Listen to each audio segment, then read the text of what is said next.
the largest number which divides 70 and 125, leaving remainder 5 and 8 respectively. इस question में हमें एक लार्जेस्ट नंबर फाइंड करना है जो 70 और 125 को डिवाइड करता है और रिमाइंडर क्या लीव करता है 5 एंड 8 रिस्पेक्टिवली।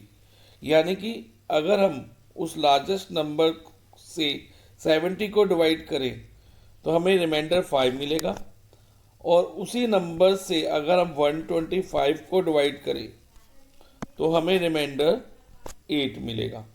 ओके, और हमें लार्जेस्ट नंबर फाइंड करना है। क्योंकि ये क्वेश्चन एमसीक्यू फॉर्म में है तो इसको हम एक शॉर्ट ट्रिक से भी कर सकते हैं, लेकिन पहले मैं आपको एक कॉन्सेप्ट एक्सप्लेन करूंगा, उसको ध्यान से समझना। तो कॉन्सेप्ट है बच्चा, पहले अगर हम एक नंबर ले लें, मान लो 17 को अगर हम 5 से डिवाइड करते हैं तो क्या ये पूरी तरह से डिवाइड हो जाएगा? नो, नहीं होगा। ठीक है, तो पूरी तरह से डिवाइड नहीं होगा तो क्या होगा, यहाँ पर रिमाइंडर 2 आएगा और जो क्वोशिएंट है, क्वोशिएंट मीन्स डिवाइड का जो आंसर है वो 3 आएगा। ओके, तो लेकिन अगर मैं चाहूँ कि ये जो यहाँ पर नंबर है वो पूरी तरह से डिवाइड हो जाए 5 से, तो मुझे क्या करना होगा, 17 में से रिमाइंडर 2 माइनस करना होगा, यानी कि 15। 17 माइनस 2 15, और 15 को अगर हम 5 से डिवाइड करते हैं तो ये पूरी तरह से डिवाइड हो जाएगा। अब यहाँ पर भी क्या है बच्चा, 70 को अगर हम लार्जेस्ट नंबर से डिवाइड करते हैं तो रिमाइंडर 5 आता है।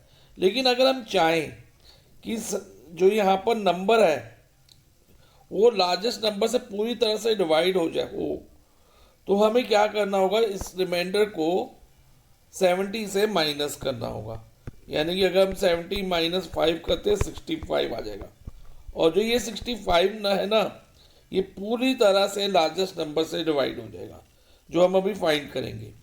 ओके, और इसी तरह से अगर 125 में से 8 रिमाइंडर सब्ट्रैक्ट कर ले, क्योंकि 125 को उस लार्जेस्ट नंबर से डिवाइड करने पे रिमाइंडर 8 आ रहा है, और अगर हम चाहते हैं हमें ऐसा नंबर मिले जो उस लार्जेस्ट नंबर से पूरी तरह से डिविजिबल हो जाए, ठीक है, तो हमें क्या करना होगा, 125 में से 8 माइनस करना होगा, विच विल बी 117।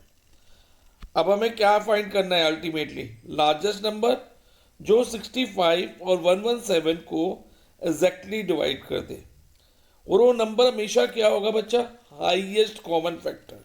क्यों? क्योंकि लार्जेस्ट नंबर बोला है, लार्जेस्ट नंबर बोला है तो हाईएस्ट हो गया।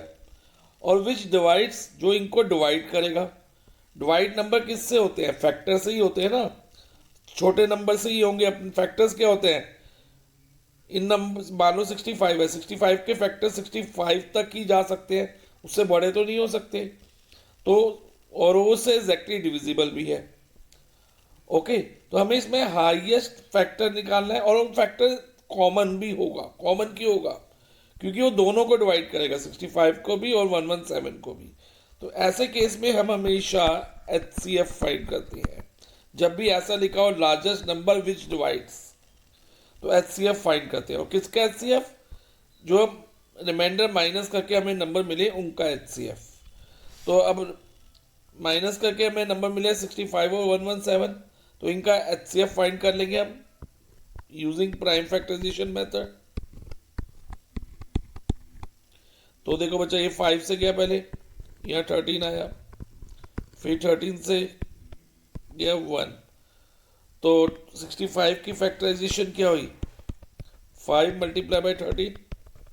ओके, अब 117 को अगर हम फैक्टराइज करते हैं, यहाँ 3 से डिविजिबल है तो यहाँ आएगा 39, फिर 3 से डिविजिबल है 13,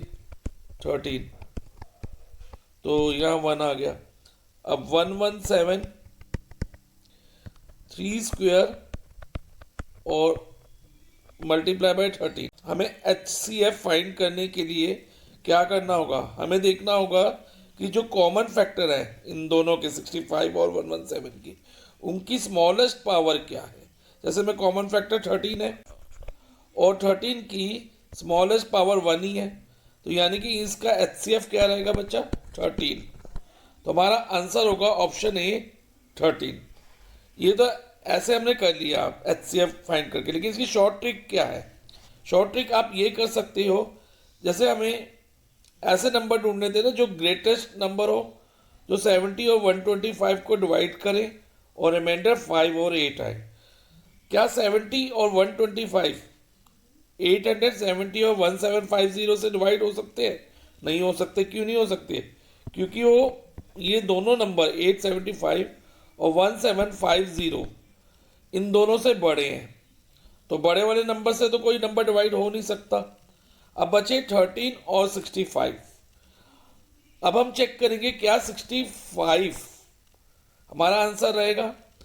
अगर हम 70 को 65 से डिवाइड करते हैं तो रिमाइंडर 5 आएगा, आप डिवाइड करके देख सकते हो। तो ये ऑप्शन तो सेटिस्फाई हो रही है, लेकिन लेकिन लेकिन क्या 125 को 65 से डिवाइड करने पे रिमाइंडर 8 आता है? नहीं आएगा, क्योंकि 65 1 द 65 और रिमाइंडर जो हमारा बचेगा ना बच्चा, वो 60 के करीब बचेगा, 60 बचेगा। जबकि हमें रिमाइंडर क्या चाहिए? 8 चाहिए 125 को 65 से डिवाइड होने पे। तो ये ऑप्शन बी भी हमारा आंसर नहीं रहेगा। तो ऑप्शन ए हमारा आंसर रहेगा कि ऑप्शन अगर हम 70 को 13 से डिवाइड करते हैं तो रिमाइंडर 5 आता है, और जब हम 125 को 13 से डिवाइड करेंगे तो हमारा रिमाइंडर 8 आएगा। ओके बच्चा, आप चेक कर सकते हो डिवाइड करके। तो फाइनली हमारा आंसर ऑप्शन ए 13 रहेगा।